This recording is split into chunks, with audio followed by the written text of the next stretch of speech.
On board, and whoops. You kicked me. I kicked. Don't kick your spouse. How about that? Whoa! Almost crashed. Do I smell gas? Maybe a little bit. I guess we should lift this up. So.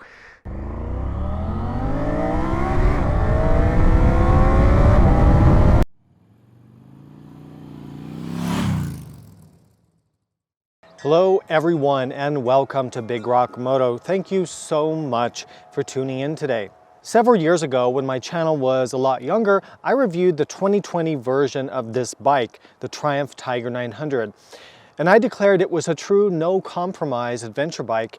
And what I meant was that it really had the middleweight size and weight, but it combined that with the more luxury features of some of the larger full-size or heavyweight adventure bikes. For 2024, Triumph have heavily updated their Tiger 900 platform, and it finally was enough to push me over the edge into purchasing one of these bikes for myself after I recently sold my Honda Transalp.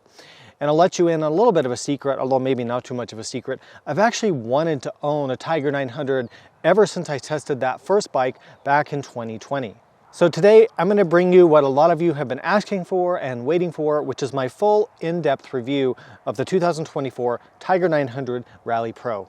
So here's what to expect in this video. It's probably going to be a long one, but please note the chapters and the timestamps below. So here's how we're going to do this. We'll cover the major differences in the 2024 model. I'll show you the riding position and we'll get Maggie on board for passenger.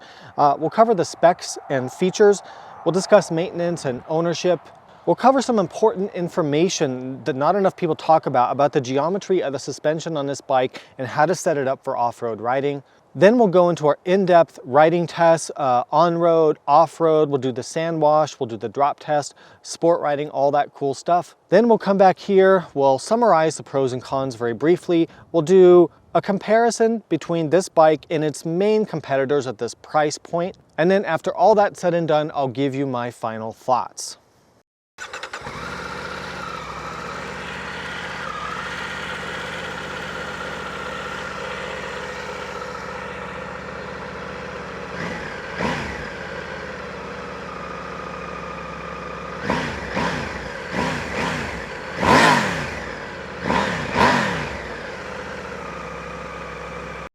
All right, let's talk about what Triumph have updated for the 2024 Tiger 900. They've done heavy revision and improvements.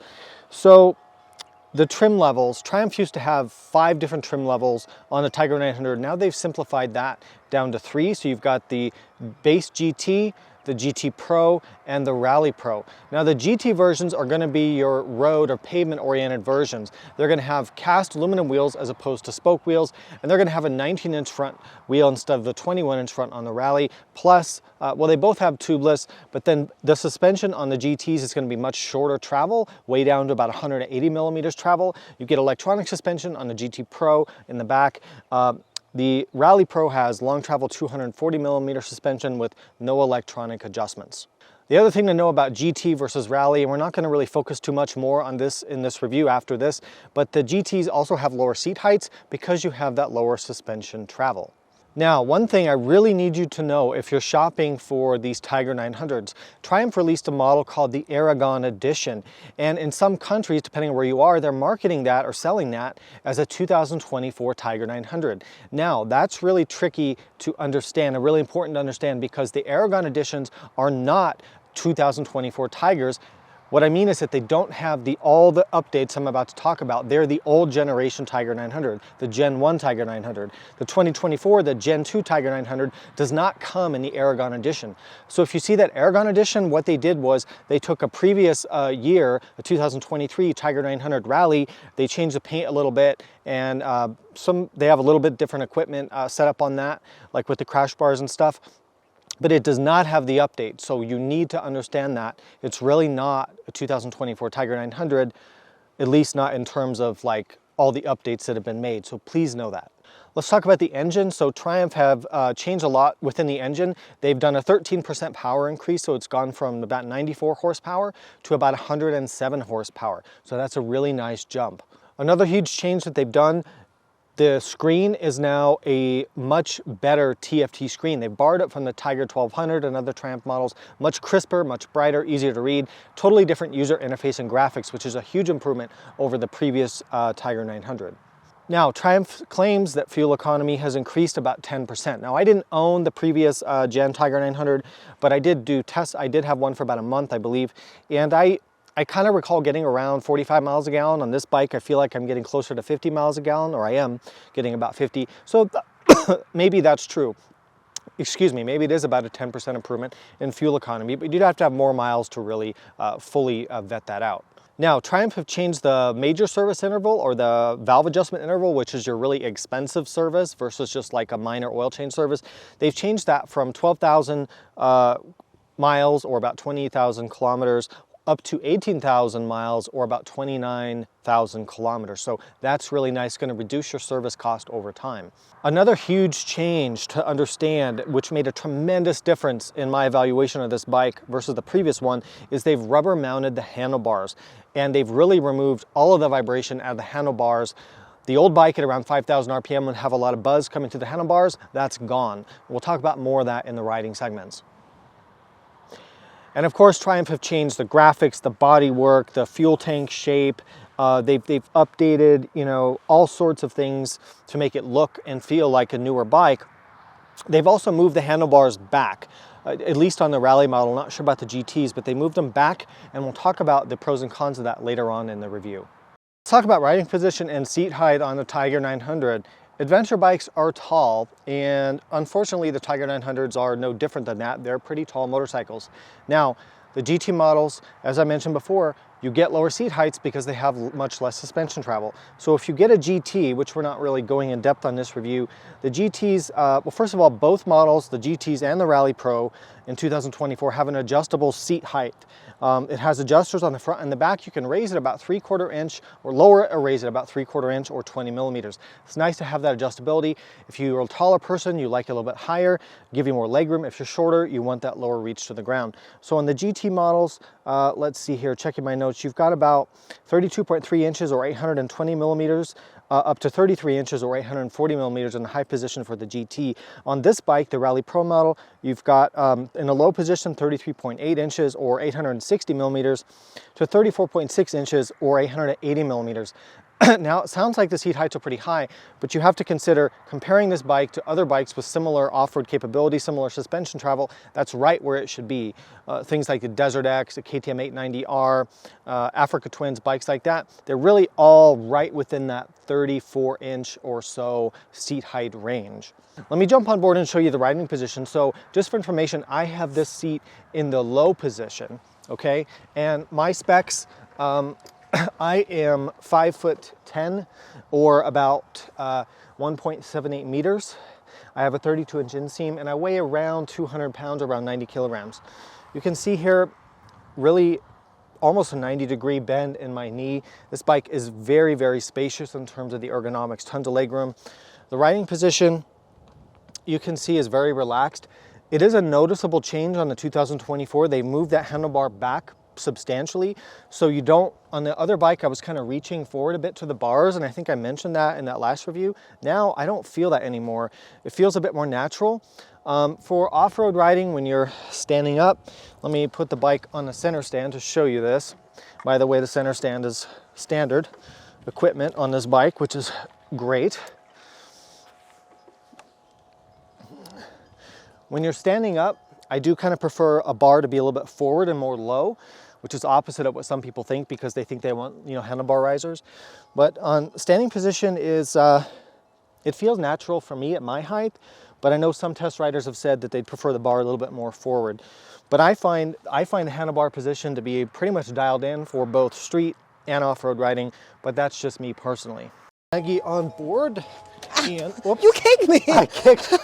Don't kick your spouse. How about that? Daddy, this is really tall though. Like, look. Yeah, I know. Let me put the pegs down. Oh, okay. It's tall because it's on the center stand right now. Okay. And I'm sorry about. Do not know what that means, but that's okay. That's this stand down here. I still don't know what that means. Okay. Anyways. I'm sorry about the wind chime noise. Anyways, so I get on now, right? Please, okay. yeah. All right. Okay. Hoi. Okay. Okay. Kind of comfy. This is wide enough and I can hold the handle. And this is wide enough I don't feel that my asymptote is hanging. Your asymptote? Okay. Yeah, my butt. Okay. All right, so you feel like this would be a good place for you to go for a ride. You've got a good seat. How are the grab handles? Are pretty No, good? it was pretty good. It's like at this really easy to grab position. It's not awkward like that. Yeah. Yeah. And I barely feel her back there, so I've got plenty of room, and I would say this is, you know, definitely probably the best of the mid-size adventure bikes for taking a passenger. So anyway, thanks Maggie, I appreciate it. Anytime. Okay, I'll try not to kick you when I get off. Okay. Okay. All right, let's cover the specs on the 2024 Tiger 900 Rally Pro. It's 500 pounds or 227 kilograms wet. I actually think this is impressive, and here's why. You have to remember that when comparing this to other motorcycles in this weight category, that weight already includes things like the engine bar, the center stand, heated seats, heated grips, an adjustable windshield, tire pressure monitors, 5.3 gallons or 20 liters of fuel. You know, if you add all that to a Tenere 700 or a Touareg 660 or a KTM 890, I would guess that they're going to approach this 500-pound mark. So I actually think for a bike with this much power and these features that this is a really impressive weight figure. And then compared to like a Desert X, the Desert X is around 485 pounds, but it has nothing on it, like no equipment. So if you added crash bars, heavy duty skid plate, all the stuff that this bike, this Tiger already has, I'm pretty sure you'd be over the weight of this bike. So keep those things in mind. Talking about the geometry and some of the other dimensions of the bike. So we have a 24.4 degree suspension rake angle, and I'm covering this in a separate segment in this review, and I really hope that you'll watch that segment because it's really important to understand how that affects this bike's handling. The wheelbase is 61 inches or 1,550 millimeters. It has about 9.5 inches or 240 millimeters of ground clearance, which is very impressive for an adventure bike in this class and really puts it up there with something like a KTM 890 Adventure R. Let's talk about the engine. We have a 3-cylinder T-plane crank, double overhead cam, triple engine. It's 888 cc. It puts out around 107 horsepower at 9,500 RPM. Torque is 66 foot-pounds, or 90 Newton meters. It's about 6,800 RPM. That's hooked up to a 6-speed transmission with a cable clutch, and it has one of the smoothest quick shifters that I've ever used. And then of course, as you can see, we do have your chain final drive. Getting into the chassis and suspension, our front suspension is going to be Showa upside down forks, 9.4 inches or 240 millimeters of travel, fully adjustable for preload, rebound, and compression. So our preload adjusters are at the top of the fork legs, and then on one fork leg you have compression, on the other fork leg you have rebound. So there's no clickers on the bottom of the fork, which means you don't have to crawl on the ground to adjust your suspension. Our rear suspension is a Showa monoshock. It has adjustments only for rebound damping and preload. It does not have a compression damping adjustment, which I find disappointing at a bike at this price point. Let's talk about the brakes on this bike. The brakes are one of the most, if not, well, they're definitely one of the most impressive parts of this entire motorcycle. Truly some of the best brakes I've ever used on any motorcycle, not just in the adventure bike category. So you have front Brembo Stylimo monoblock calipers. They have 4 pistons. They are squeezing dual 320 millimeter discs. Of course, you have adjustable ABS, and then you have a radial master cylinder.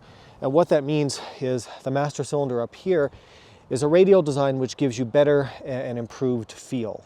Now, as we know, rear brakes don't really do much. It's about 10 to 20% of your braking power, but you do use them. You have a single piston here. It's a Let's see, I don't know the size of the disc, but I'll put that here below. And it's a Triumph branded rear caliper, not a Brembo.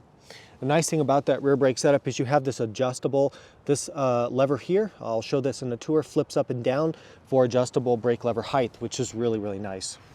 Talking about tires and wheels, you have a 21-inch front, which you get on the Rally Pro. It is tubeless, and the rim design is, or the rim has a stamp on it that says Acront. I don't know if that's a giant rim, but it says Acront on it. GLM is what it says here on this little sticker. Anyway, they have a pretty good reputation. You don't tend to see these cracking as you do with the rims on the Desert X that come from a different supplier. So these seem to be pretty durable for an adventure bike. And of course, having tubeless is super nice. Now, the Tiger has a 17-inch rear wheel. Some of its competitors have an 18-inch rear wheel.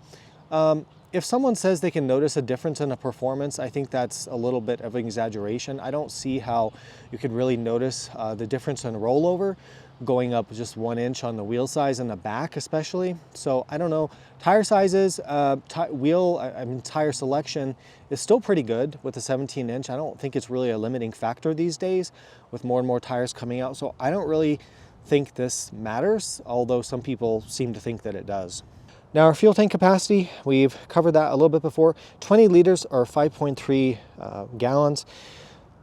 This bike gets around 50 miles a gallon or about 4.7 liters per 100 kilometer, which gives you a real world range of around 250 miles until you're out of gas. So comfortably 200 to 220 miles with some reserve left, which is very, very good. One of the best for a mid-size adventure bike. So I really, really like that. Let's briefly talk about maintenance with the Tiger 900.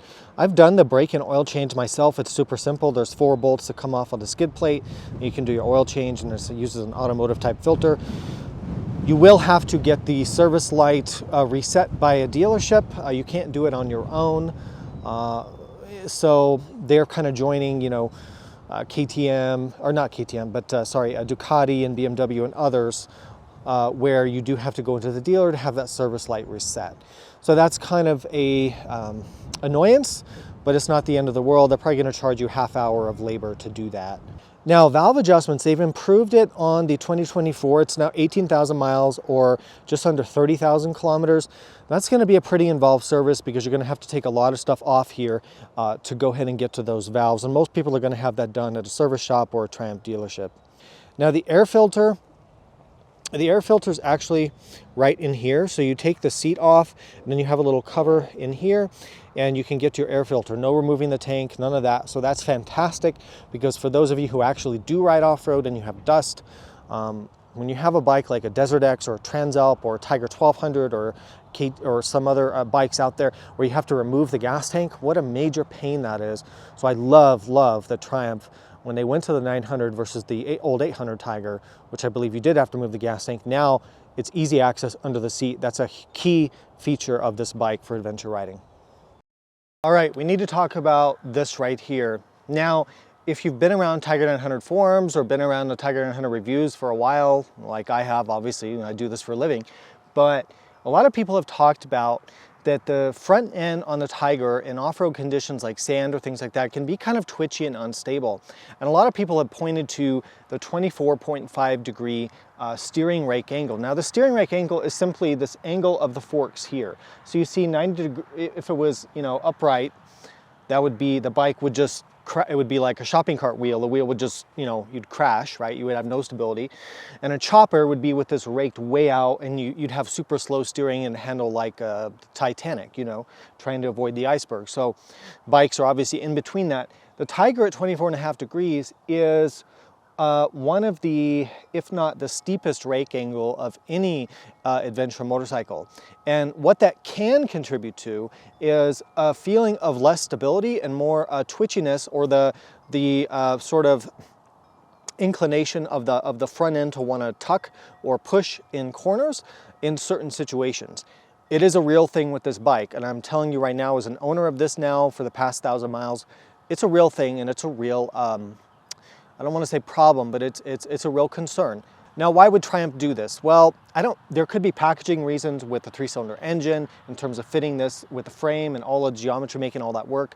It could also be the fact that they wanted to have excellent road handling and, you know, for sporty riding, twisty roads with the 21-inch front wheel. Now, they did achieve that. But I would say to them, well, the Ducati Desert X actually handles a little bit better than this bike on the road, but it's super stable and has a really nice relaxed rake angle off-road. So you can have both, but for some reason, Triumph chose to go with that more street-oriented geometry. Now, let's get to the part that a lot of reviewers don't talk about, and it's a real shame because if you go to the owner's manual for this bike, it says for off-road riding, you need to maximize the preload on the front suspension and you need to minimize the preload on the back suspension. Let me repeat that. Maximum front preload, and it has a significant range of adjustment on this bike, and minimize the rear preload, which is also a significant range of adjustment. So they're telling you to add rake to the bike to make it more stable. I've never seen an owner's manual or any bike where they actually tell you to do this for off-road. So Triumph is, in a way, admitting that they kind of have an issue here. Now, I played around with this, and there is a tremendous, tremendous difference from my testing when you set that maximum front preload and minimize that rear preload. It really makes the bike way, way more stable and way easier to ride off-road, especially in sand or loose conditions, which we have everywhere here in Southern California.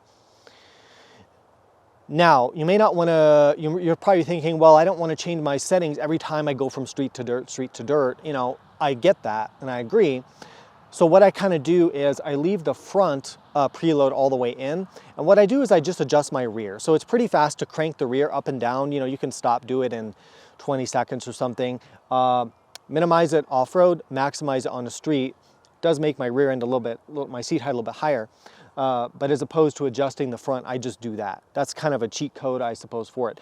The other thing I do on my personal bike, on this bike, is I've dropped the forks in the tubes, in the triple clamps, all the way down. So I'll put the little image here, the video here, but I have those forks with nothing showing out of the top triple clamp. That adds just another little dose of increased stability and more predictable handling. Now, doing all this does make your handling slower, your steering slower, and you do notice that if you're attuned to that kind of a thing. In the twisties on the highway, you know, doing more sporty riding, you definitely notice the slower steering, but I'd rather have that than crash off-road because my steering was too twitchy. Now, even all that said and done, so we adjust everything for off-road, we go do our ride, it's still not as stable as I would like. It doesn't have the stability of a Desert X or an Africa Twin or even an 890 or a Touareg or anything like that. It definitely is one of the only downsides, and it's a big downside, of what is otherwise one of my absolute favorite adventure bikes ever. But it's a huge downside and it's something you really need to consider. Let me take you on a tour of the features of the bike. Now, I'm going to start with the engine running because I have to do that to have the lights on. I want to show you the lighting pattern of the bike. So it comes with these fog lights here on the sides. And you can see the headlight is a split beam. You have low beam there on the right side and high beam there on the left side. So there's, with our high beam on, you can see both engaged. One thing I really, really like is that the turn signals, as you can see, are running lights. That's really, really, really nice. So coming around to the back, you can see our LED tail light there. And then a really cool feature of this, now a really cool feature, I turned the engine off so you can hear me better, is the turn signals act as extra brake lights. Such a fantastic idea. Now, let me try to, kind of hard to grab the brake lever and hold the camera, but here, there you can see. You see the turn signals turning red. It's kind of hard to see on the camera, but really, really nice thing. Okay, let's continue the tour, starting up at the front. We've already covered the chassis, suspension, brakes, wheels and tires, all that. The radiators are up underneath here. You can see the side covers. So let's talk about these. These are factory. These are included for the price of the bike, these lower engine bars. In the drop test, you saw that in a separate segment, but this is a bit vulnerable in certain accidents, so you can get upper crash bars if you want. And that's a whole separate discussion. Now, the skid plate on the 2024 model is a huge upgrade, and it's one of the best, I'll say this, it's the best factory skid plate on any adventure bike except for the Norden 901 Expedition, which has this just monster of a skid plate. But this one is quite good. It has 4 or 5 different mounting locations. Really good coverage and is quite thick for a factory plate. And I feel confident running this in off-road terrain. And there's not many adventure bikes that I would use a stock plate, but this is one of them. The engine guards are nice and they're nicely finished. So really nice to get that stuff all from the factory. One thing that I really like when you get the green color, or the matte khaki, I guess they call it, is that you get the white trellis frame. Now for me, this is a signature hallmark of this bike. I really wanted this color scheme because I like the white frame and the way it kind of ties in to some of the other white accents on here. So yeah, I'm a huge fan of that. You can see the shift lever here, which has a folding tip there on your shift lever. These are Black Dog foot pegs. I had to upgrade the stock pegs, which were inadequate for me. The kickstand has a nice positive motion and a real strong spring. Passenger pegs, which you can take off with 2 bolts here, so that's great. I think on the old Tiger 800s, it was part of the frame, and that was a big issue for people. Working our way around the side, you can see our swing arm and our chain drive and our chain adjusters, real simple stuff there. I run Motos. On this bike, I'm running a Motos Tractionator Adventure rear tire. And a dual venture front tire, and I found that to be a really fantastic combination. You can see the switch here for the rear heated seat. So rider and passenger get a heated seat. That's the key there. You put the key in to go ahead and remove your seats, and of course I showed that the seats are adjustable on this bike. We kind of talked about the lighting already. I like how the rear fender doesn't hang down too far. The exhaust also is quite slim. You know, it is long and big. I don't know how heavy it is, but it's kept pretty slim, so that's nice. Rear passenger grab rails. Coming around to this side. So I wanted to show you this. This is the rear brake lever. And what I love about it is you can spin this and flip it over. See, now it's in the high position for off-road riding when you're standing up. And then you just flip it into the low position for riding on the road. What an awesome feature. Why don't all adventure bikes come with something like that? And it's really nicely finished and nicely made, just like everything on this bike. Here's your rear preload adjuster there, which is very easy to spin, and it has marks there for the lines so you know where your setting is. I use Barkbuster handguards. I didn't even ever ride this bike without, before I even rode the bike, I put on tires, handguards, the double take mirrors. I think those are the main things. Oh, and the foot pegs. So I just knew that, you know, I wanted to change those out right away. But other than that, the bike's pretty much stock. And you can see how I run my forks flush with the top triple to give it a little more stability. All right, let me give you a tour of the cockpit area and controls on the Tiger. So starting way over here at the left, I mentioned I run aftermarket handguards and double take mirrors. I love this here, the heated grips, which are standard on this bike, which I love having standard heated grips. That's fantastic. The button is integrated into the grip, so no menus, no stupid menus to go into BMW to access your heated grips. You just simply hit this, and then you can see here on the dash, you've got 3 levels of heated grips. That's fantastic. Also, there's a hard button right up here for your fog lights and a hard button for your rider heated seat, and then a passenger heated seat as back behind us there. Then you have cruise control. You simply tap it once to activate the system, and then you tap it again to set your speed, and then you have plus and minus. Also, all these controls are backlit with red at night for good visibility, so that's fantastic as well to have that. My $30,000 BMW GS does not have backlit switchgear, and it's a real sore point for me. The riding mode button here, which we'll talk about riding modes at the end, turn signal switch, and this is a multi-way controller here. It's an up, down, left, right joystick, and it also press to enter. Now, I will say that this can get a little sticky sometimes, and sometimes it kind of makes it a little bit harder to navigate. Like, see, it kind of is, sometimes it sticks there when I try to go left. Not always, but it can make navigating the menu a little bit trickier. So see, now it's stuck in the up position. So that's one complaint I have.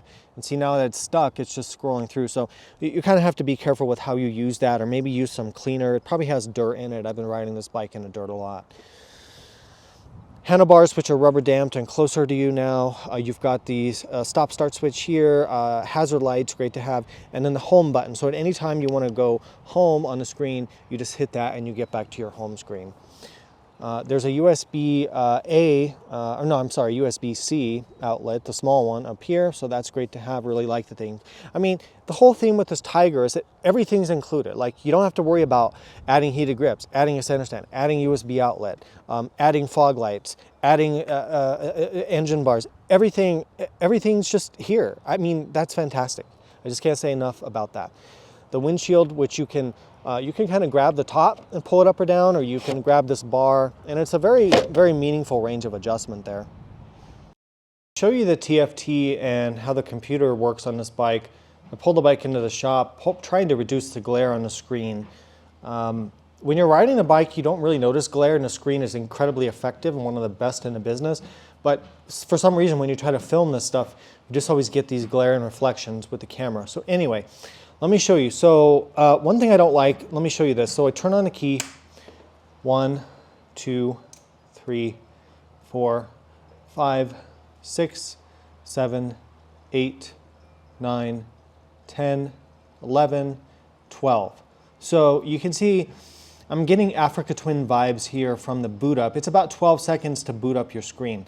Now you can kind of start the bike and take off even before that's totally done, but it's annoying that it has this lag. I don't know why, like, our smartphones and stuff are so fast nowadays, but on a $17,000 motorcycle, you can't have a fast user interface or software behind this stuff. But anyway, I guess that's a rant that I have. Just seems odd to me that they can't make these things faster. Now the TFT is a huge improvement versus the previous Tiger. I really did not strongly disliked the TFT arrangement, the graphic interface on the previous one. This is a huge improvement. So this is your basic screen here, which doesn't give you a lot of information, to be honest, and some people complain about that. However, there's a workaround for that, because Triumph thought of that. So if you press the left, so you control things through this four-way joystick with a enter to click in the middle. If you do that, now what you want to, let's say you want to go, as you're going down the road, you want to see more information. So you can go here to trip, and you can pull up this. Now you can ride the bike like this, all right, and it'll stay here. So if you want to see, you still get your tack, your speedo, it just compresses it. Now you can see, and you get a big layout of your distance, average speed, duration. I think you can change this stuff too. And then here in the settings, you can reset. You can have it automatically reset. You can reset it. You can not have it automatically reset. There's a lot of cool functionality in here. I like to set this to, I don't want auto reset, so I'll have that manual. And then trip 2, I'll just have it automatically reset in case I forget. So that's good. Now let's say you wanted to display your fuel economy or your fuel range. Well, you can do that. Now you notice it changed a little bit. So now I've got my instant consumption, average consumption, or no, average, instant, and then my fuel range, which we're not riding the bike, so it's not giving me the numbers, but you can have this displayed as you're going down the road. So some people complain you don't get all the information. Well, that's not true. You can choose to have it here. And then other things in the menu. So the top menu is a display. You can change brightness, the theme. You can change the colors, and let's see, loading cobalt. Okay, so there's cobalt, so that's fine. I mean, you can change some colors and some different things. Furnace, there's not a huge difference. I think there's just these two choices, so that's good. And then language, units, date, time, shift indicator, which is your shift light, rider name. Okay, that's fine. If you go into here, this is the bike settings. So you've got riding aids. If you go into that, that's going to be your ABS, throttle map, and traction control. You can change that, and you can configure all the modes how you want. Tire pressure monitors. So the bike, again, you have to be riding the bike for this to register, but the bike comes with TPMS already in it. So it's awesome. You can have this up as you're riding. You can pull it up, and if the bike senses a low pressure, it will alert you on the dash, which can be annoying if you're running at reduced pressures for off-road, because it's constantly alerting you, and there's no way to turn it off that I've found. Coolant temperature, warning, service. So this is that, see, I did the service, it's 600 miles, but I haven't gone to the dealer yet. So I get all these flashing things on the dash up here. and this triangle up at the top, that's because the service light needs to be reset, and it's really frustrating that they don't give the owner a way to do that. I believe it's a tactic by the manufacturer to get you to force you into visiting a dealer, because that increases income for everybody at the dealer and then for the manufacturer. So it's a business strategy, right? Okay, trip, we already talked about that. And then you have, I'm not going to do all this right now because this video will be 6 hours long, but navigation, music, you can interface with phone and even GoPros through here. It's pretty cool. I don't use GoPros, so I don't use that because GoPros are the devil. And then, you know, you can do all that. I'm not going to get into all that. Now let's talk about the riding modes. So in the riding mode, you've got this mode button. So the bike's riding mode, you have road. Well, let's see, maybe, okay, I have to turn the kill switch on to get this to work right. Okay, sport, off-road, off-road pro, rain, road. Now where's my rider mode? Why does that, oh, I think I didn't set it up because I reset the battery, so my settings got lost, or I took the battery out to do something. So anyway, the bike's gonna, this is the factory setup with the bike. You're gonna have road, sport, off-road, off-road pro, and rain. Now, these things adjust your ABS, your throttle map, and your traction control intervention. You can customize all these modes. So what I mean by that? The great thing that Triumph did was, I'm trying to get out of here, come on. Fuel, low, yeah, okay. See, the dash gives you a lot of warnings. It gets kind of annoying. It just is always lighting up and giving you all these things, but it's telling you the information. Oh, I think it's here in settings.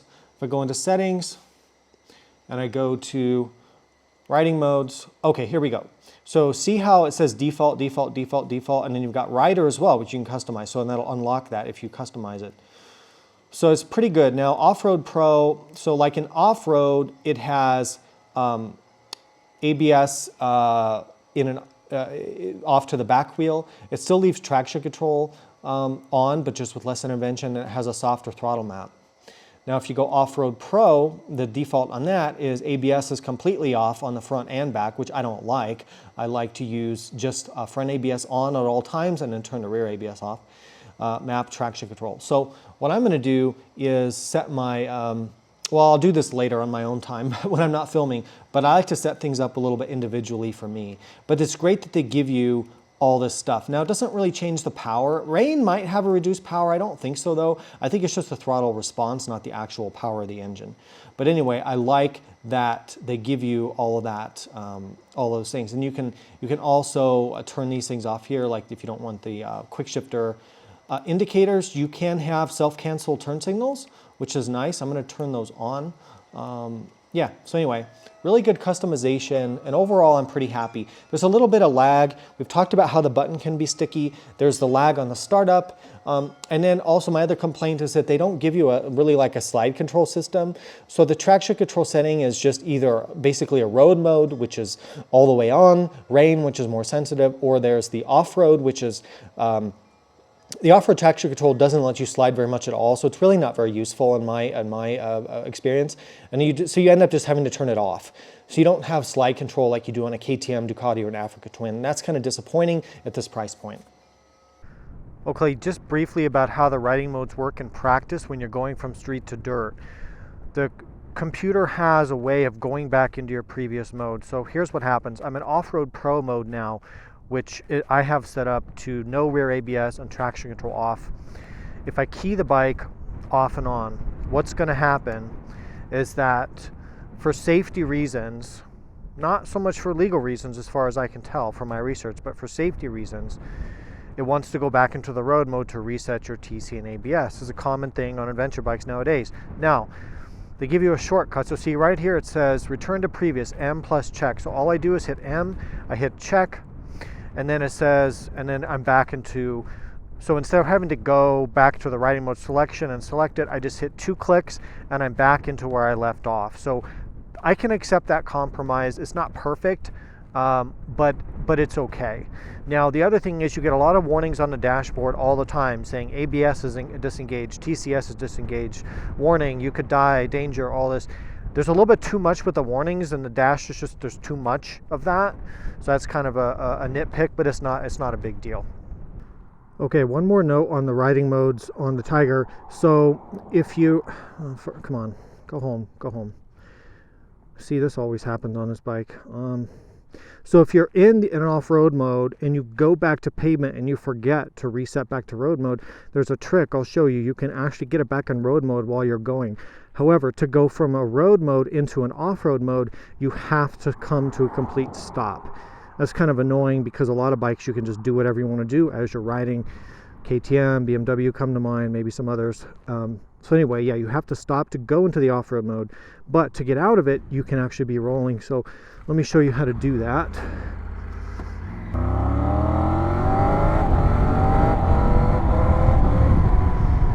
Okay, so now I'm in off-road mode. If I hold mode down, it brings me to road, and then I can hit check. So you see I had to hold it down for longer than normal. Now I'm back in, and then I have to, oh, I forgot, I have to close the throttle. Now it goes back to road mode. So now I've got, yep, I've got ABS and traction control back on. So that's a shortcut, but you can't do it the other way in reverse. So anyway, there you go. All right, let's do drop and lift on the Tiger. Now we've got the factory lower crash bars. I don't have any upper crash bars. We do have bark busters, which are essential. Let's drop it gently because I like my pretty shiny Tiger 900. They cost a lot of money, so I don't want to do too much to it. Let's see what's going to happen. So try to gently drop it. Okay, there she goes. So the wheels turned a little bit. Let's try to see how she's resting. So yeah, that upper fairing does touch a little bit, but not that bad. The bark buster certainly putting in its work. You can see here the underside of the bike, so this good skid plate that talked about. You can see our center stand, which does kind of bang around sometimes off-road. Okay, now let's see. Yeah, our foot pegs are digging in pretty good. Do I smell gas? Maybe a little bit. I guess we should lift this up. So it falls pretty flat, so it's a bit of a challenge to lift here. Ooh, I could feel that on my back too much, so I got to be careful with my technique. Yeah, the gas leaks a little bit, you can see. So let's try to see. This is a soft surface, which I did on purpose. Crash bars are definitely in the ground. You don't really see any signs of this being damaged or really taken too much. You can see that was handguard was definitely in the ground. It's heavy. It's hard to lift. It's I would give it like a C- maybe on a scale. Like it's tough. It's really heavy and pretty kind of top heavy, and it falls pretty flat. So she's a tough one, but kind of like your Africa Twin or something like that. It's right in that area. Okay, let's do our off-road or Jeep road, fire road, 2-track, double track, whatever you want to call it. Let's do that part of the test. So, you know, it is sad that we don't have a more effective off-road traction control setup on here. This trail has some really off-camber, deep ruts, steep things, and tight turns where I really don't, the traction control is going to intervene way too much. So what I need to do is set this to, let's see, off-road pro. Yes, okay, there we go. So we're already in our mode there. And let's go ahead and get riding. So I customized off-road pro to leave my front ABS on, the rear ABS off completely, traction control off.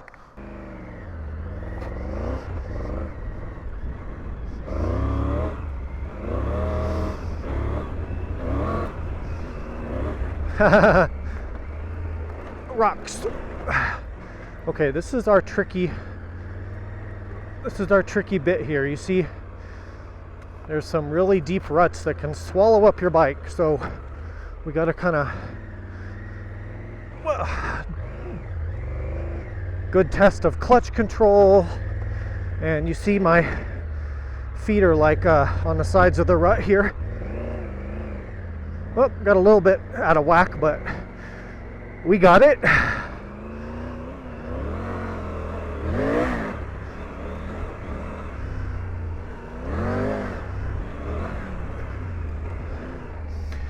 The Tiger 900 is pretty fun to ride on these kinds of fire roads, you know. It still is a big, heavy adventure bike, no doubt, but the suspension is quite good. It's very, very compliant and very plush, gives a nice, comfortable ride, and gives you that long travel, almost enduro bike feeling. It's got such long travel to it, so I really do like that.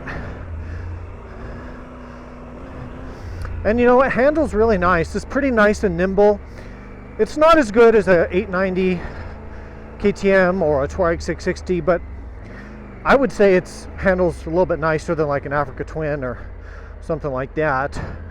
What it does give up is that stability. So the front end, even on a road like this, I still kind of notice it. Like when I transition into some of the softer soils, you'll just feel like a little twitch in the front end, like you just never totally trust it. And that's kind of a problem for me anyway. I just never really have a lot of confidence in the front end of the bike. That being said, in 1,000 miles I haven't crashed the bike because of that. I've come close though.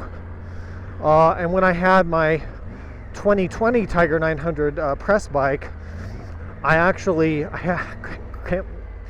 crazy to admit this, but on film, hope Triumph is listening, but I actually did have 2 or 3 crashes on that bike, which is very rare for me. But I think it was because in that test I didn't know how to set up the suspension for off-road, and I didn't have the settings right, so it was very unstable.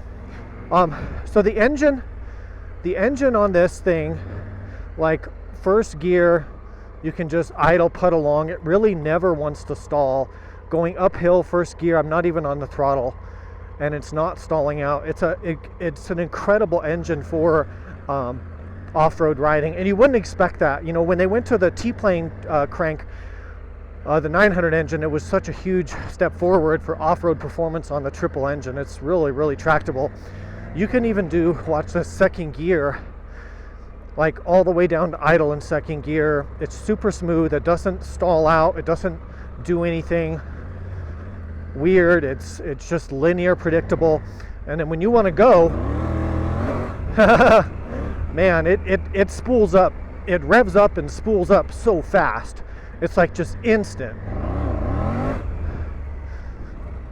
And that's it makes the bike really whoa makes the bike really fun to ride because it spools up so fast and it just lights up that rear tire. It's kind of the opposite of the lazy feeling nature of like an Africa Twin or something. So you can actually ride this thing. Whoa, okay, I bottomed out the back there, and I am standing up. You can ride this thing pretty quick, but you will find the limits of the suspension because it's a heavy bike. You can't ride this as fast as an 890 or a Touareg. Desert X, it's pretty comparable to an Africa Twin or Desert X, I would say, but it doesn't have the stability of those bikes. I have more confidence on those because of that, you know, front end geometry, testing through the big ruts here. Whoa! A lot of noises from the center stand and stuff, but the suspension copes really, really well. Let's do some like low speed U-turns and stuff. Clutch modulation is very, very nice and smooth, easy to do low speed stuff. The engine is super tractable, or I mean super predictable, I should say. Pretty good low speed balance, you know, no complaints there. So everything, they just dialed everything in really nicely on this thing. Sand test. I know a lot of adventure riders are not going to do much of sand wash type stuff, but sometimes you do. And I have a lot of it in the part of the world where I live. So performance in the sand is an important thing. Now, all adventure bikes really are too heavy to be good in deep sand, but you apply good technique, you practice, and you can survive it. The Tiger does suffer a little bit because of that steep suspension rake angle, which we've been talking about throughout this review. Now, in order to ride this bike in loose surfaces, you have to turn off traction control completely because it doesn't have like a slide control system. See, the dash gives me all these warnings. It gets kind of old with all the warnings all the time that everything's off. It's like, I know that. So ABS is off to the back wheel. Traction control's off. And I'm going to do my best not to have any oopsies because I like this bike. It's shiny and nice, and I don't really want to mess it up. So I know that's bad, but you can tell I really like it, that I don't want to mess it up.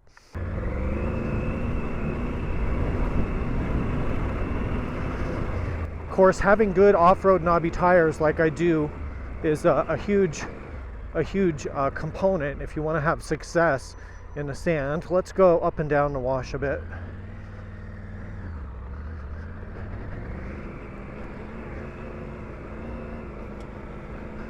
I mean, I'll say this, it's better than a BMW GS or a Suzuki V-Strom.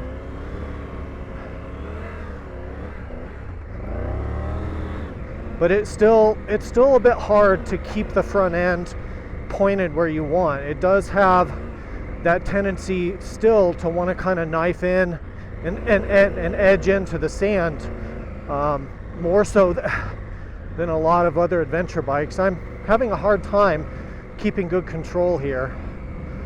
The sand is pretty deep and pretty dry right now, so it's challenging, but you know, again, that steep suspension rake angle is not doing us any favors.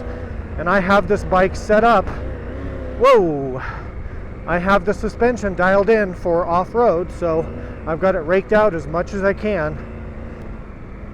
I'm in second gear to kind of keep up my momentum.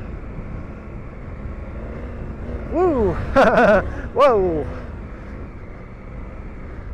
Okay. Whoa!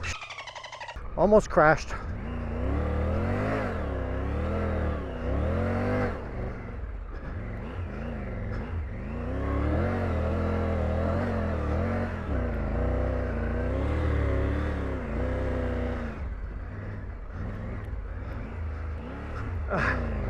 Ooh, this is hard. Oh boy.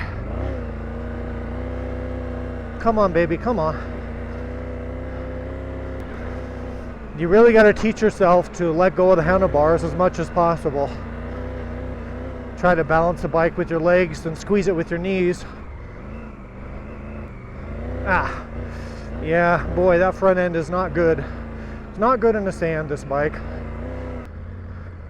Oh, back to hard ground. What a relief. Okay, freeway test on the Tiger 900. I've got my windshield in the up position. We're in road mode, of course. Now, it's windy. It's about 25 mile an hour wind from the west, and I'm gonna do the test going west, so it's gonna be good real world, I don't know why I can't say that, testing with a strong headwind. So kind of a worst case scenario for a lot of people, but that's how I wanna test the bike because I feel that's more useful. Tunnel.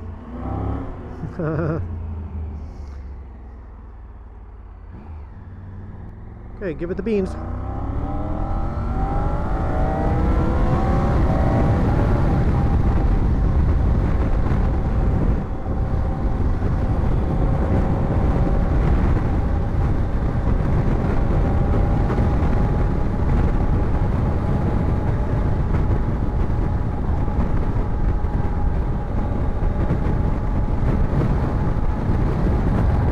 Okay, so going about 75 miles an hour, and with the 25 mile an hour headwind approximately, so we're going almost 100 miles an hour through the air in terms of airspeed. The buffeting is pretty minimal. There is wind noise. The windshield's kind of narrow, so yeah, the windshield's kind of narrow, so you get a lot of winds coming around and hitting you, but it's not like buffeting, so it's still a pretty comfortable, pretty calm place to be. This is okay. My camera cut out because I ran out of a memory card. My fault. So we'll finish this segment here. And then going the other way. It's not as windy as I thought, so it's really not a huge difference. Although now we've got the wind behind us, so it's a lot quieter, which makes the bike feel even more comfortable and less noisy. So I think it cut off right before I was talking about the vibration. So the wind protection, we covered that really good for this class of bike, the best in the class. As still get wind around the sides because it could be wider, and you get some wind coming through that gap there. Now, so let's talk about engine vibration. The problem with the previous Tiger 900 before the update, the 2020 to 2023 bike, was that versus the old 800 motor with a different, very different motor, it had a lot more vibration. And a lot of people said, you know, at 5,000 RPM, between 5 to 6, there was a lot of buzz through the handlebars, and that was true. And I really didn't like that on that bike, but they've completely fixed that. So sitting here at 80 miles an hour at 5,200 RPM, I feel absolutely zero vibration in handlebars, none. So what they've done with the rubber damping and also the revisions to the motor, they worked. You feel an extremely smooth experience here, even going 83, 85 miles an hour, 86 miles an hour, 5,500 RPM, still no vibration, very smooth, comfortable. This is a very, very nice place to be for high-speed touring, considering that we're on a middleweight adventure bike. This is amazing. So getting rid of the vibration was great, and I don't feel any vibration in the foot pegs either. It was always really just through the handlebars, and now they've completely done away with that. So great job, Triumph, on addressing that one downside that this bike had. Overall, if you need to do a lot of highway, but you don't want a big 1200, the Tiger 900 is the bike to get. All right, let's do a little like 0-80 to 0 kind of thing to show you the acceleration and braking.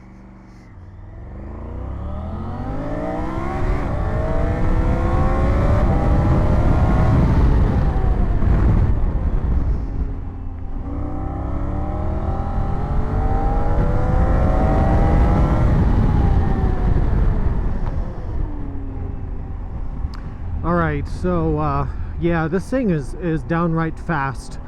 Man, 107 horsepower is no joke. And then the brakes, the brakes are phenomenal, absolutely sensational, and they're linked.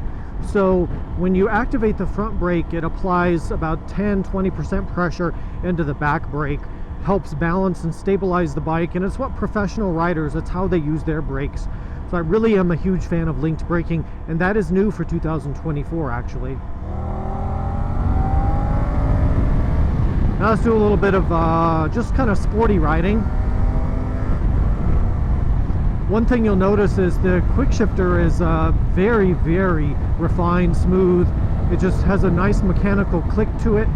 Up and down, it never misses a beat. Perfect quick shifter, really well done there.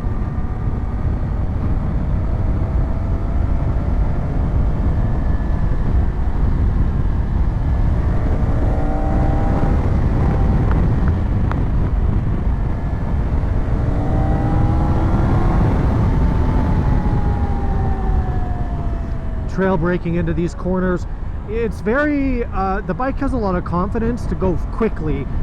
The brakes are so good, the engine is powerful, the handling is very very just neutral. You know, that steeper suspension rake, which is such a problem off-road sometimes, really makes this bike handle well out here on these twisty roads.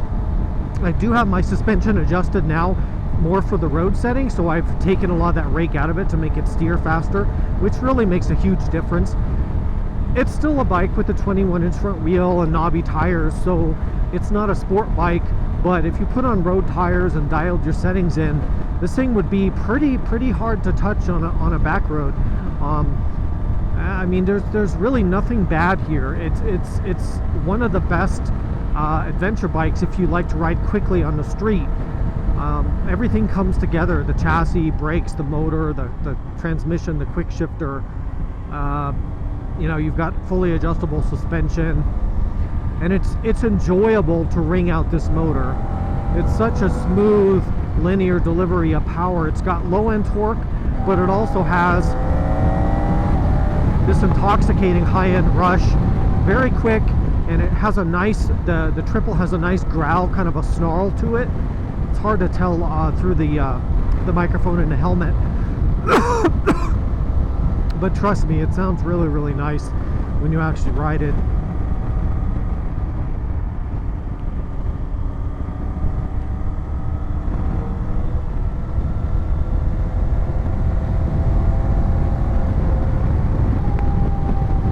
just a very, very enjoyable bike if this is the kind of riding you like to do. And even if you never rode this bike off-road, I think you'd still be making a pretty good choice. I mean, probably you should get the GT model, honestly. You get the lower seat and the smaller front wheel, but really, I mean, if you like the Rally Pro and you never ride it off-road, you know, I still think it's not a bad way to go. It's still a really nice road bike. That's the thing about the Tiger 900. It's so impressive. It's like the jack of all trades. It's a very, very good street bike and touring bike, and then it's a very, very good off-road bike. So it's really, I don't want to say unicorn because, you know, it's still heavy, but in terms of a bike that does really well off-road and really well on the road, I don't know if you can really beat this thing without going way, way up in price. But even then, I still might rather have this, just because this is so much more affordable, so much lighter, and a little bit more manageable than something like a big GS or a Multistrada. All right, how does the Tiger 900 Rally Pro 2024 model stack up against its main competitors? When I do this competition segment, I really want to focus on what would you be most likely cross-shopping this with. So you're probably not cross-shopping it with the KLR 650 or a Tenere 700 or something like that's almost half the price, and you're also probably not cross-shopping with the Multistrada that's $30,000 or a GS that's, you know, $28,000. So the main bikes, in my opinion, that compare most closely to this, power, features, price point, the Ducati Desert X, the Africa Twin standard model, not the Adventure Sports, KTM 890 Adventure R, and I'm also going to throw in the Aprilia Touareg 660. I know it's quite a bit less expensive, but when you look at the features that bike has and the all-around ability, I think a lot of people are looking at that if they're looking at a Tiger 900. It definitely is a smaller motor, a lot less power, a lot less torque, doesn't have a lot of the fancy features, but I want to put that here. So I've got this little spreadsheet here, which I'm going to put up here on the screen, probably like beside me here. And anyway, let's talk this through in the briefest way that I know how, which I'm not very good at being brief. But so for pricing, I mean, the Tiger's the best value on compared to the other three main competitors, right? It's a better value than a Desert X, the Africa Twin. Well, the Africa Twin's arguable, I suppose, and then the 890. And here's why. You have to look down at the standard equipment here that I have on the spreadsheet. So if you really look deeply at everything this bike comes with and compare that apples to apples with the others, it has so much more, right? So all the bikes on this list have at minimum cruise control and tubeless tires or tubeless wheels, so that's good. Some of them have quick shifter that comes with it, but beyond that, the Tiger is the only one that comes with a center stand, factory, heated grips, factory, heated seats, factory, engine bars, factory, heavy-duty skid plate, factory, tire pressure monitoring system, computerized on the dash, factory. Now, some of the other bikes, this is all optional equipment, which adds a lot to the price. Plus, you have to pay for labor to install it. So getting all this on the Tiger actually makes it a really, really good value. The Africa Twin is a good value price point because it's coming in, you know, under $15,000. Doesn't have a lot of equipment, but you could add stuff to it and probably be the same or less than the Tiger. And that is a really good deal, I will say. The Africa Twins are a solid deal for the money. The Ducati's the most powerful, but there's not much. I mean, 107 versus 110 horsepower is really not much different. Obviously, if you go with the Touareg, you're sacrificing almost 30 horsepower and a lot of torque. So, you know, the torque, like the Africa Twin has the biggest motor, so it has the most torque by a long shot, 83 foot-pounds versus like 66 to 70 on these other bikes. The Aprilia is way down there at 52. The weight of the bikes, so the weight is a lot closer than you think, and I don't think it's a big difference, because again, if you added all the equipment to these other bikes, they'd probably all be 500 pounds or more. The Ducati would probably be 520 pounds with all this stuff. Africa Twin's going to be heavier. KTM 890, again, if you add all the stuff that this bike has, is going to be the same weight as this bike. The Touareg definitely is lighter, though. That's getting into a little bit smaller class of bike, and so you do have some weight savings there. But again, once you add engine bars and a good skid plate and a lot of the features, I don't know, you're going to be pushing up close to that 500-pound mark anyway. All adventure bikes are heavy. It's just the way it is. Fuel range is pretty good on all of them, so that's not a huge deciding factor there. So what do I mean by slide control? What I mean by slide control is, so the KTM, the Ducati, and the Africa Twin, they all have like 7 to 9 levels of traction control, which I call slide control. You can dial in how much slide you want off-road. It's an amazing feature when you know how to use it, like a game-changing feature actually, and can really help you get out of some really bad situations, as I found testing these bikes over the years. So I would really like to have that. The Triumph does not. The Triumph has an off-road traction control setting, but it's not very useful. The Touareg, again, it has an off-road traction control setting. It actually has 4 levels of TC, but it doesn't really give you slide control in the way that the Desert X, the Africa Twin, or the KTM do. And that's a big factor for some people. For me, it is. Air filter access, they're all easily accessible on this list, except for the Desert X, which you have to pull the entire gas tank off. And the Africa Twin, you have to pull the side fairing, like this part of the bike. On the Africa Twin, you have to pull off a little bit there. So it's like 10, 20 minutes, but it's not a huge deal. Now, in terms of scoring the bikes, which is really difficult to do and is such a challenge to try to give these bikes a score, they're relative scores. So for off-road score, the KTM 890R is the best of all these bikes, but it's tied with the Touareg. I would take either one. On-road score, the Desert X, so I'll put the little criteria here somewhere, but on-road score is like the performance on road, right? Comfort is a separate score below. The Desert X is really close with this Tiger 900. Almost a tie, but I would put the Desert X a tiny bit ahead with handling and overall confidence of riding fast, just the tiniest bit, but the Tiger is right up there with it.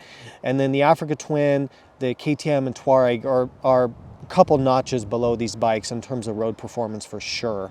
You know, handling, braking, confidence level, all that kind of stuff. Comfort, the Tiger absolutely slays the comfort category. It's the most comfortable bike in this group by a long shot. Why is that? Well, the Ducati, you have very poor wind protection, tons of wind buffeting. You don't have the adjustable screen on a Ducati. You got an uncomfortable seat. So the Tiger really has that dialed in, with the one exception of it does put heat on your knees and your legs, which the Africa Twin also does, the KTM also does, and the Touareg also does. So they're all hot. The Desert X, I don't remember too much engine heat problem on that, but all these bikes run really hot and I hate that. So yeah, the Tiger runs away in that category for me. And comfort, fun, and that's good if you're like touring, you want to pay attention to that. For fun score, that's so subjective. They're all very, very fun to ride. I give them all 8s except the Africa Twin, which feels a little more muted, a little bit more sanitized, I guess. I would put that as a 7. So overall, the Tiger gets 32 points, the Desert X 31, the Africa Twin 28, KTM 29, and the Touareg 31. Now that's notable that the Touareg is almost at the top, even though despite being $5,000 less. Pay attention to that. The Touareg is the bike on this list that I would buy. It's the best, in my opinion, the Touareg is the best middleweight adventure bike by a long shot. If you consider the price point, the capabilities of the bike, as long as you can live with maybe a little less technology and creature comforts and a little bit less power and torque, and a smaller dealer network, the Touareg it's a phenomenal motorcycle for the money, and it's the bike on this list that I would buy. Now, I have the Tiger because, you know, I've already done the Touareg videos. I've already done that long-term review, so I didn't want to buy another one. I'd like to have the Touareg. If I was just buying a bike for myself on this list, I didn't care about content, Aprilia. Like, I don't even have to think about it. The Tiger is a nicer road bike and touring bike for sure, but I could tour just fine on the Aprilia, no problem. So anyway, I hope this was useful. All right, a summary of the pros and cons of the Tiger 900. We've obviously covered all these points throughout this review, but I know the review is long, and if you just want a summary of pros and cons, this is it. So here are the pros for me. The 3-cylinder engine, the triple engine, it's such a pleasure to use. It has such linear power delivery all the way from idle, all the way up to redline. It seems like it just has the most flat power curve. It's smooth, and now with the updated rubber mounted handlebars and other changes they made, you don't have the vibration issue anymore that they did when they brought out the T-plane crank in about 2020, when they went from the 800 to the 900. The vibration's gone, the great 3-cylinder sound and character remains, and it's really powerful. This is one of my absolute favorite engines ever put into an adventure bike. Another pro for me is I think this bike is an exceptional value. Now, value and price are different, right? Price is just the number on the paper, but value is what are you getting for that number? And it's different than price. People will say, well, it's an expensive bike. Yeah, it does occupy a more premium place in the marketplace, but that does not mean it's a bad value. So here's what I mean. Think about everything you're getting for this bike versus an Africa Twin, a Desert X, a KTM, whatever it might be. You know, heated grips, an adjustable windshield, heated seats, a center stand, fog lights. It comes with fog lights. Tire pressure monitoring, or TPMS, comes with that standard. The list just keeps adding up. When you think about everything you're getting for that $17,400, it's really very impressive compared to the bikes that this directly competes with. The components on this bike are exceptional. The suspension is one of the best out there. The brakes are phenomenal. We've talked about that. The fit and finish on this bike is really, really high. It doesn't you know, give anything to BMW or Ducati. I mean, it's right there with them. It's right there with the best out there. The comfort and wind protection. This bike is a supremely comfortable motorcycle for touring, for long rides. The seat's very good. The wind protection is very impressive. Now that you don't have the vibration, other than the engine heat on your knees, which we talked about, this is definitely the most comfortable of any of the mid-size adventure bikes or mid-weight adventure bikes for long distance riding. It's definitely the top of all the mid-sizers. The off-road capability on this bike is genuinely impressive. Other than the twitchy handling, which we've kind of talked about, and I do wish it had like more of an adjustable slide control system like KTM and Ducati have, but the suspension performance, the chassis, the way that the motor puts down power, this bike is really so much fun to ride off-road and very, very capable. And finally, the last pro for me, and there's other pros, but this is just a summary, the air filter access. Having that air filter under the seat, I just can't tell you how nice that is, because for me, this bike replaced the Honda Transalp, which I had to tear the dash, the fairing, lift up the fuel tank, disconnect all sorts of stuff. It was really a major pain in the rear. Don't have that problem anymore with the Tiger 900. Take off the seat, there's a little cover, and you get right to your air filter. What are the downsides? So we've talked about the somewhat twitchy or less than confidence-inspiring handling in certain off-road situations, especially if you don't take my advice and take Triumph's advice about adjusting the suspension when you go off-road. So it's made worse by improper setup, but even when you set everything up right, it still doesn't have the stability and the confidence-inspiring, easy handling nature of a Desert X or a Touareg or an Africa Twin. It just doesn't. The engine heat on your up on your middle of your leg, especially your knees, is very, very noticeable even in mild temperatures, and it's a major, major downside for me on this bike. And the other con that I had on my list is just, I wish at this price point, I feel like they should update the electronics. I have the same complaint of the BMWs now. Even on a new 1300 GS, they haven't updated the electronics to the modern age like KTM and Ducati have. What I mean is for off-road, highly adjustable traction control. So yes, it does have off-road traction control, which is not very useful. You just end up turning it off. I'd like to see a slide control system like 1 through 7 or 1 through 9. Even the Africa Twin has that in addition to KTM and Ducati. That's something that's really missing from this, but I have the same complaint of the BMW GS, so this bike's not alone in that. All right, final thoughts on the 2024 Triumph Tiger 900 Rally Pro.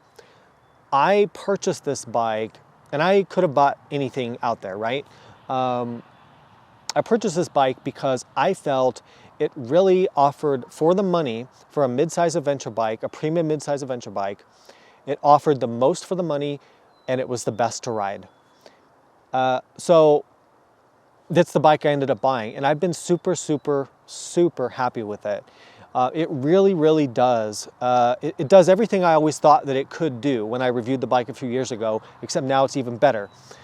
It combines the luxury and the refinement and some of the creature comforts of those, you know, they're typically reserved for the heavyweight or you know, top tier adventure bikes like a Multistrada or a GS, but it puts that into a smaller middleweight package that's way more manageable off-road, way easier to push around a garage, and is way, way easier on your checkbook. This bike costs over $10,000 less than my 1300 GS, and it does all the same stuff. Sure, it doesn't have radar cruise control or blind spot monitor or shaft drive, and sure, we can get into those things, but This is such an impressive overall package and is honestly one of the best adventure bikes I've ever ridden or tested. All right, well, I hope this review has been useful. Questions, comments, concerns, please put them down below. I am gonna be publishing a separate video about answering your questions on the Tiger 900 since I've gotten so many since I've owned this bike. I didn't wanna put that into this review to make it even longer, so that'll be separate. Go ahead and check that out in the next week or two. Other than that, thank you for watching, ride safe, and I will see you out there.